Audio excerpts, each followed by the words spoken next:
Assalamualaikum warahmatullahi wabarakatuh.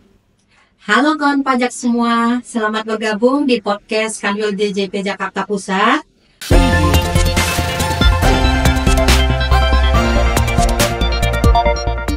Bersama saya Fasiha. Kali ini saya ditemani oleh Bang Togar Angaro Lumban Tobing. Halo Bang Togar. Halo Kak, gimana kabarnya? Alhamdulillah Bang, di bulan yang penuh rahmat ya Bang, penuh berkah di bulan puasa ini, kami ingin mengucapkan apa Bang? Selamat menjalankan ibadah puasa untuk kawan pajak sekalian yang sedang menjalankan. Semoga di bulan puasa ini tetap semangat ya Bang ya. Betul sekali. Dan kawan pajak semua, episode kali ini kami akan membahas terkait dengan Peraturan Menteri Keuangan yang baru terbit di tanggal 4 Februari 2025, yaitu PMK 10 tahun 2025 tentang pajak penghasilan pasal 21 atas penghasilan tertentu yang ditanggung pemerintah dalam rangka stimulus ekonomi tahun anggaran 2025. Nah, untuk lebih lengkapnya kita akan bahas nih ya Bang ya. Ya. Baik kawan pajak semua, walaupun dalam keadaan berpuasa ya Bang ya, di dalam bulan suci Ramadan, kita harus tetap semangat nih Bang. Seperti kami ini semangat untuk mengedukasi kawan pajak semua terkait dengan PMK 10 tahun 2025. Udah siap ya Bang ya? Baik, Bang Togar, seperti biasa nih, pemerintah mengeluarkan peraturan pasti ada latar belakang dan tujuannya nih ya Bang ya. Bisa dijelaskan nih Bang, apa latar belakang dan tujuan dari peraturan pemerintah PMK 10 tahun 2025. Oke, terima kasih Kak Fasya. Selamat pagi kawan pajak sekalian. Di episode live kita kali ini membahas tentang PMK yang baru sekali hangat ini Kak diberikan oleh Menteri Keuangan, yaitu tentang stimulus, yaitu kebijakan PPh pasal 21 ditanggung pemerintah. Nah, tidak lain tidak bukan, tujuannya adalah memberikan tambahan kemampuan ekonomis bagi para pekerja yang sudah memang memenuhi syarat sesuai PMK ini, sehingga apa, setiap bulan gajinya bukan lagi dipotong pajak, melainkan diberi tambahan.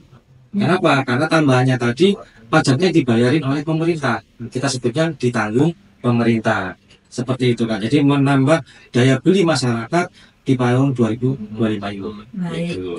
Kalau yang berhak menerima ini siapa-siapa aja ya Bang ya?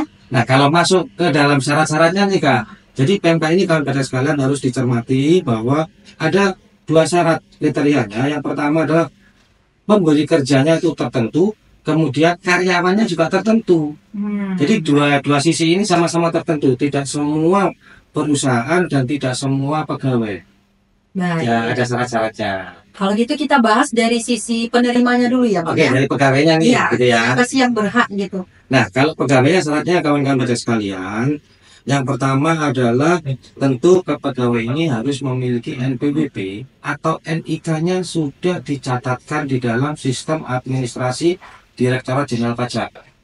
Kenapa harus dicatatkan? Karena kita ketahui NPWP sekarang sudah diganti menjadi NIK. Ya. Pegawai ini berarti kan orang pribadi Kak. Berarti identitasnya adalah NIK. NIK. Kalau NIK-nya sudah didaftarkan sebagai NPWP di kami, itu syarat pertama sudah terpenuhi. Nah, syarat yang kedua kawan pajak sekalian, yaitu penghasilan tetap dan teraturnya pada masa Januari 2025 atau masa mulai bekerja di tahun 2025 ini tidak lebih dari 10 juta per bulan. Gitu ya. Tidak lebih dari 10 juta per bulan. Kalau misalnya pegawai atau buruh yang dari tahun lalu sudah bekerja di perusahaan tersebut, maka pada Januari dihitungnya. Oke. Kalau ternyata bekerjanya di tengah-tengahnya, misalnya di bulan Februari atau Maret, maka dimulainya pada saat ya dia mulai bekerja tadi. Itu adalah 10 juta per bulan, tidak lebih gitu ya, tidak lebih dari 10 juta per bulan. Kemudian syarat yang ketiga, si karyawan ini, si pegawai ini tidak menerima insentif PPh pasal 21 yang lainnya. Salah satu contoh, kemarin kita mengulas insentif tentang IKN Kak. Ya. Nah, kalau kita sudah memiliki insentif atau mendapatkan fasilitas IKN, maka tidak bisa mendapatkan fasilitas ini. Gitu. Itu tadi dari sisi penerima pegawai tetap ya Bang ya? Pegawainya. Nah, pegawainya. Kalau pegawai itu Bang yang tidak tetap, Sama. ada syaratnya lagi nggak Bang? Jadi pegawai ini ada tidak tetap, ada tetap. Syaratnya sama. Syaratnya sama ya Bang ya? Jadi untuk pegawai tetap dan tidak tetap. Nah, tapi ada juga gini Kak, ada pegawai tidak tetap ini yang beda adalah pemberian upahnya, pemberian gajinya. Ada yang dibayar dengan harian, Ya, mingguan. Nah, itu beda. Kalau tadi borongan gitu ya ya. borongan. Kalau upah harian itu batasannya adalah 500.000 per hari. Tapi kalau upah harian ini dibayarkan 1 bulan, batasannya masih tetap, yaitu 10 juta. Maksimal ya Bang ya, Tidak lebih dari 10 juta. Kalau yang dibayarnya harian tidak lebih dari 500.000 per harinya. Itu Kak. Nah, untuk syarat yang pertama dan yang kedua sama. Harus memiliki NPWP atau NIK-nya itu yang di Dukcapil tadi terdaftar atau teradministrasikan di SIDJP kita, di sistem DJP kita. Gitu ya. Kemudian syarat yang kedua tadi yang sama juga adalah tidak mendapatkan fasilitas yang lain. Gitu. Kalau tadi Bang ada Abang menyebutkan terkait dengan penghasilan yang tetap dan teratur ya, Ya. di pegawai tetap. Penghasilan tetap dan teratur itu seperti apa Bang? Nah, penjelasan tentang penghasilan tetap dan tidak teratur. Jadi penghasilan bruto yang tetap dan teratur itu bisa berupa yang pertama gaji dan tunjangan. Yang sifatnya tetap dan teratur diberikan setiap bulan, gitu ya. Atau imbalan sejenis dalam bentuk atau nama lainnya, gitu ya. Yang sifatnya tetap dan teratur tadi, termasuk natura atau kenikmatan. Oke, Kita pernah bahas ya, Bang, ya. tuh. Penghasilan atau imbalan tidak harus selalu dibayar dengan uang. Betul, Bisa dengan barang atau kenikmatan. Iya, berupa fasilitas Namanya natura. dan pelayanan Iya. gitu ya, Bang, ya. Baik. Nah Bang, tadi kita udah bahas nih terkait dengan penerima dari sisi pegawainya Bang. Ya. Kan ada juga tadi syarat dari sisi si pemberi kerjanya, ya, Ya. dari pengusaha tertentunya tadi ya Bang ya. Betul. Nah, kalau dari sisi pemberi kerjanya apa yang diatur nih Bang? Sebelum kita ulas itu kan ada yang tanya nih. Boleh ya kita sambil boleh. ini Kak. Kawan banyak semua mungkin bisa diajak nih, ya Bang ya, Ya. diajak temannya, karyawannya ataupun yang terlibat langsung di dalam perusahaan. Silakan nih bergabung dengan IG kita Pajak Jakarta Pusat. Kita akan membahas lebih lanjut nih tentang PMK 10 tahun 2025. Lumayan nih kawan pajak nih bagi karyawannya bisa memanfaatkan PMK ini. Kita ke pertanyaan dulu ya Bang ya. Nah ini ada pertanyaan dari kawan pajak Fian Sauri nih Bang. Nah kalau tenaga ahli apakah masuk ke dalam ditanggung pemerintah atau tidak? Ini agak luas nih pertanyaannya nih Bang kayaknya. Ini berarti kita harus mengulas definisi dari pegawai. Betul. Pegawai itu kalau tenaga ahli misalnya akuntan, Ya. itu bukan pegawai tapi dia tenaga ahli. Jadi kayak dokter, kemudian notaris, itu bukan pegawai. Dia tenaga ahli, yang artinya dia dipakai oleh perusahaan tersebut bukan sebagai pegawai Kak, tapi dia sebagai tenaga ahlinya. Contoh misalnya dia punya pegawai di bidang accounting, nah itu pegawai. Oke. Tapi kalau dia menggunakan akuntan publik misalnya gitu ya, tenaga akuntan, jasa akuntan itu namanya tenaga ahli. Jadi tidak mendapatkan fasilitas ini.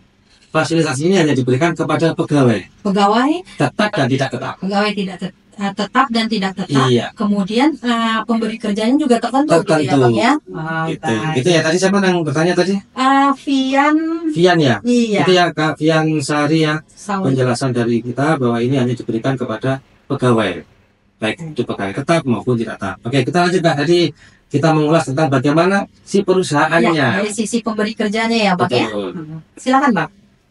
Tadi kita sudah sampaikan bahwa tidak semua pegawai atau perusahaan yang bisa memanfaatkan insentif ini, fasilitas PPh 21 ini. Nah, bagi sisi perusahaan, syarat-syaratnya apa? Yang pertama adalah pemberi kerja atau perusahaan ini pada bidang industri ada 4. Yang pertama alas kaki itu sandal, sepatu gitu ya. Kemudian yang kedua tekstil dan pakaian jadi. Kemudian yang ketiga industri furnitur. Kemudian yang keempat industri kulit dan barang dari kulit.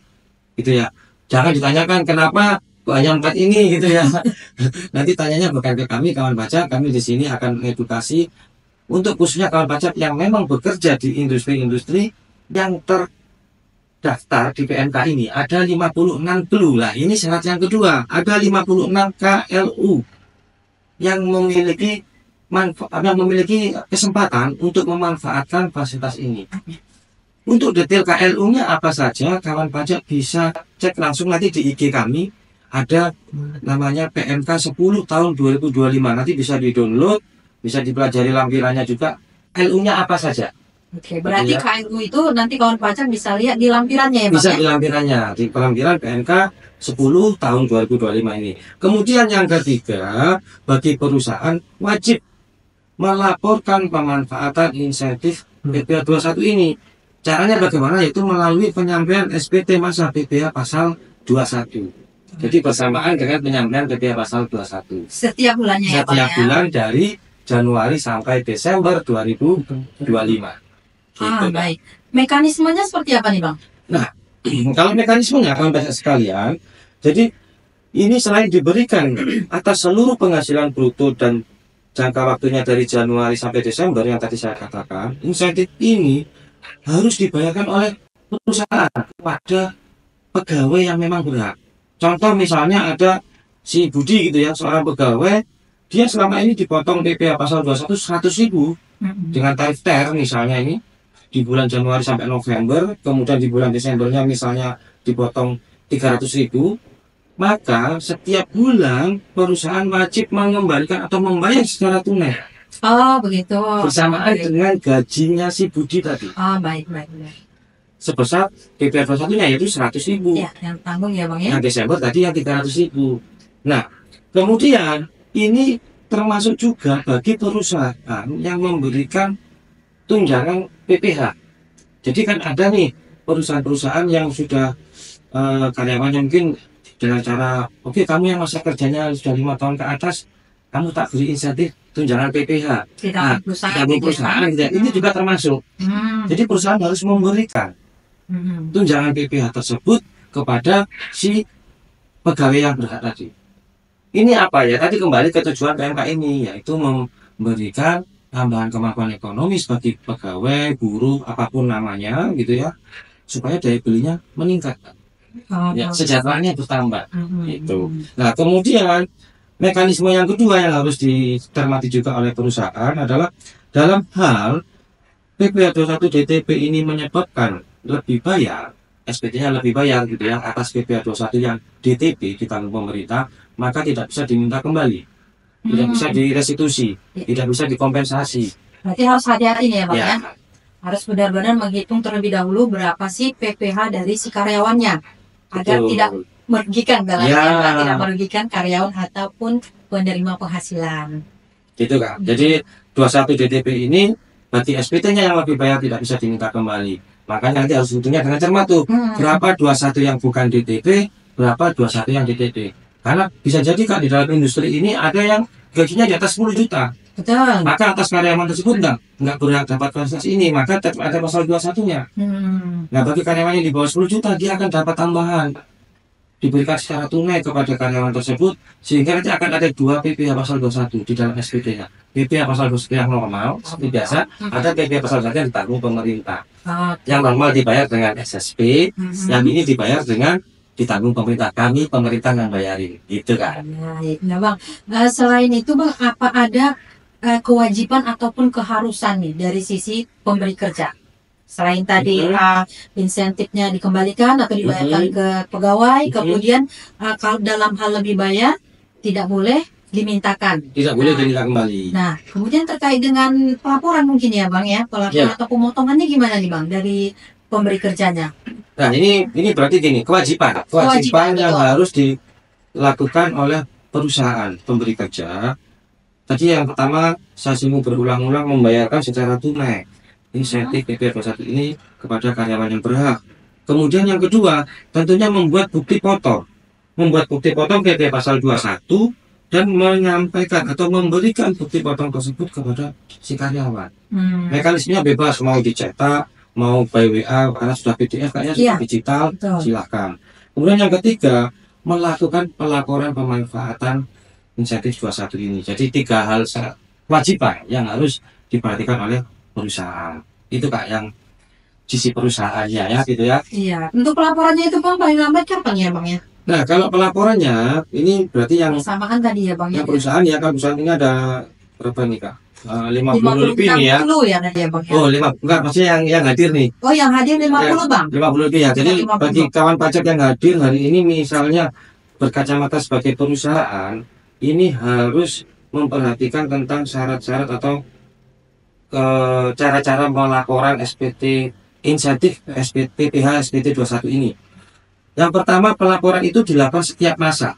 Setiap masa. Jadi setiap bulan pajak itu harus melaporkan realisasi pemanfaatan insentif ini. Kemudian yang kedua, kalau ada salah-salah, boleh melakukan pembetulan SPT masa yang salah tadi. Tapi ada batas waktunya. Pembetulan ini harus disampaikan maksimal tanggal 31 Januari tahun 2026. Oke, tahun depan ya Bang ya. Tahun depan. Setelah masa pajak Desember terakhir berarti 31 Januari 2026. 2026. Baik. Kalau dilaporkan atau dibetulkan 1 Februari 2026, jadi sudah terlampaui batasnya. Nah, konsekuensinya apa? Konsekuensinya adalah maka insentif tidak bisa diakui. Tidak Oke. diberikan, otomatis perusahaan akan mendapatkan konsekuensi untuk memotong dan menyetorkan ke negara. Oke, berarti Bang artinya tidak dapat penerimanya insentif. tidak dapat ya, tidak Iya. berhak atas insentif ini ya Bang ya. Jadi bagi pemberi kerja ini harus betul-betul diperhatikan terkait dengan jangka waktu dalam hal pembetulan SPT-nya ya Bang ya. Pembetulan Kemudian itu atau pelaporannya maksimal 31 Januari 2026. Jadi ini kita memang harus bergandengan tangan Kak, dengan perusahaan atau pengusaha-pengusaha semuanya, bahwa pemerintah berusaha memberikan peranan gitu ya, meningkatkan daya beli para pekerja, pegawai, buruh, apapun namanya. Namun perusahaan juga harus punya andil. Jangan sampai seharusnya pegawai ini berhak, namun karena ada kelalaian, kealpaan si perusahaan, maka hak insentif ini akan hilang. Itu ya kayak artinya konsekuensinya akan ditanggung oleh si perusahaan tadi. Karena yang dulunya dibayarin oleh pemerintah jadi dibatalkan. Ya. Harus dibayar sendiri oleh perusahaan. Sayang kan? Sayang, kan? ya, sayang Bang. Jadi kami tidak ingin juga membebani perusahaan, jangan sampai nih di reminder di meja kerjanya kalau yang accounting atau bagian pajak, di reminder bahwa 31 Januari 2026 batas terakhir. Gitu ya. Nah Bang, ini ada pertanyaan nih Bang. Oke, Dari ya. kawan pajak kita Sarahli April. Sepertinya kawan pajak Sarahli ini baru bergabung nih Bang. Jadi bertanya, DTP PPh 21 ini apa untuk semua pegawai? Tadi udah dibahas ya Bang ya. Oh iya, apa-apa kita singgung lagi sekilas ya Kak ya. Boleh Bang. Jadi kawan pajak si Sarahli tadi namanya. Ya, Sarahli April. Sarahli April ini insentif khusus diberikan kepada karyawan, pegawai, buruh, apapun namanya, tertentu dan perusahaan tertentu. Nah, Tadi sudah kita ulas, nanti silakan cek secara detail di PMK 10 tahun 2025. Siapa pegawainya, siapa perusahaannya. nah ada Ya, syarat-syaratnya ya Bang ya. Atau nanti bisa diputar kembali di Rekaman kita. Ya. Gitu. Nah Bang, untuk memberi gambaran yang lebih lengkap nih Bang sama kawan pajak semua, boleh nggak Bang kasih contoh gimana cara perhitungannya dan gimana yang berhak itu Bang? Oke, ini pelan-pelan ini berarti Kak jelasinnya. Ya, Contoh silakan. ya. Tadi saya katakan sebutlah namanya Budi. Dia seorang pegawai, penghasilannya di bawah 10 juta, katakanlah 8 juta. Gitu ya. Setiap bulan Budi memiliki penghasilan tetap dan teratur sebesar 8 juta per bulan. Dia belum menikah sehingga statusnya TK0. Kalau kita kalikan dengan tarif ternya, tarif ter ini berarti kawan pajak bisa cek di PMK tentang ter. Ya, PMK 168 168. 23 ya. Sudah pernah kita ulas juga, kita nanti dicek di IG kita ada. Tarif ternya untuk yang masih TK0 dengan gaji 8 juta tiap bulan adalah sebesar 1,5%. Sehingga tiap bulan si Budi ini dipotong PPh pasal 21 sebesar 1,5 kali 8 juta, yaitu 120.000 ya. Iya, betul. Nah, 120.000. 120.000. Pada saat Januari sampai dengan November 2025 itu dipotong sebesar 120.000. Maka si perusahaan wajib mengembalikan 120.000 ini kepada si Budi. Oke, selama Januari Sampai dengan November. Kemudian jangan lupa dari Januari sampai November perusahaan wajib membuat laporan. Iya. Ya, laporan realisasi pemanfaatan insentif PPh 21 ditanggung pemerintah ini.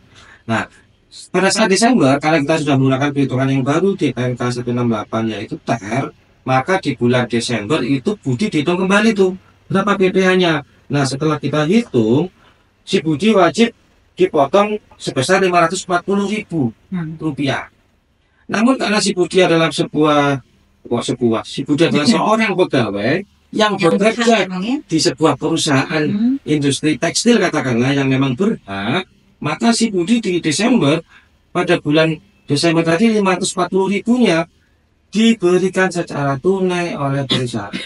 Artinya si Budi akan mendapatkan gaji secara utuh. Oke. Gitu ya. Namun PPh-nya tidak hilang, PPh-nya tetap ada, PPh-nya dibayar oleh pemerintah. Sebesar 540 ditambah 120 kali 11 yaitu 1.860.000.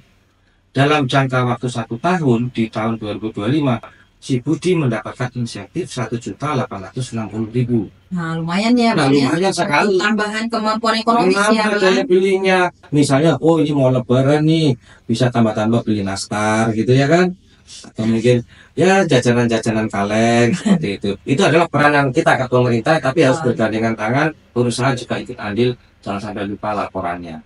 Gitu. Kalau contoh yang lain gimana, Bang? Biar kawan pajak bisa lihat nih. Nah, contoh-contohnya tentu banyak kawan pajak tentang insentif ini. Case-case-nya ya, misalnya bagaimana jika pada suatu ketika penghasilan saya lebih dari 8 juta, misalnya dapat insentif, atau nah, itu ada semua contoh-contohnya di PMK 10 tahun 2025. Nanti kawan pajak bisa cek. Sudah ada di IG kita atau ada juga di website resmi DJP di Pajak Go ID. Silakan download PMK 10 tahun 2025. Itu ada contoh-contohnya di lampiran ya. Betul. Itu. Biar kawan pajak nggak salah nih. Iya. Ini tentunya kalau yang ikut hari ini sampaikan nih Kak kepada tetangganya, saudaranya yang sama-sama karyawan nih. Jangan sampai kalau memang berhak nggak memanfaatkan.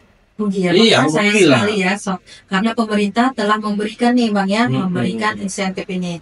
Baik kawan pajak semua, sudah lengkap sekali nih pemaparan dari narasumber kita Bang Toga. Kalau kawan pajak masih mempunyai pertanyaan, silahkan dibaca lebih lengkap lagi di Peraturan Menteri Keuangan Nomor 10 Tahun 2025 beserta dengan lampirannya ya. Jangan lupa apa nih Bang? Like, comment, and subscribe channel YouTube kita Kanwil DJP Jakarta Pusat. Terima kasih. Wassalamualaikum warahmatullahi wabarakatuh.